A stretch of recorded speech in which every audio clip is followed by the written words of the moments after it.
আসসালামু আলাইকুম সম্মানিত ভাই ও বন্ধুরা, এটা হচ্ছে 100 এম্পিয়ারের 3.2 ভোল্টের সেল। এগুলা দিয়ে আইপিএস এবং ইলেকট্রিক বাইক, রিক্সা এগুলো ব্যবহার করতে পারবেন। এটা খুবই কোয়ালিটিফুল।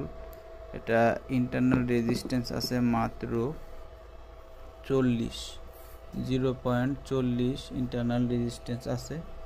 এগুলো দিয়ে যদি কেউ ব্যাটারি তৈরি করেন তাহলে ব্যাটারিটা মোটামুটি 5-7 বছর 10 বছর চলবে। এই ব্যাটারিটা ইন্টারনাল রেজিস্ট্যান্স বেশি ভালো থাকার কারণে এটা এম্পিয়ার আপনি 80 এম্পিয়ারের উপরে পাবেন। যদিও বা এটা সেকেন্ড হ্যান্ড ব্যাটারি, এটা দিয়ে আপনি 90ও পেতে পারেন, আমরা একটু কমই বলি 80 এম্পিয়ার।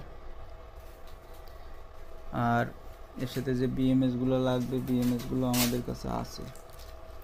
আর যদি এইগুলো দিয়ে বানান এটাও কিন্তু চলবে। এটা হচ্ছে 50 এম্পিয়ারের একটা cell, lithium polymer 50 ampere cell. এই সেল দিয়েও আইপিএসের জন্য আপনারা বানালে নিমিশে 3 থেকে 4 বছর চালাতে পারবেন এবং এগুলোর প্রাইস খুবই কম। আর এটা একটু বেশি রেট। তা আপনারা যেটাই নিতে চান আমাদের সাথে যোগাযোগ করলে রেটটা জানতে পারবেন, ফোন দিয়ে জেনে নেবেন। আসসালাম।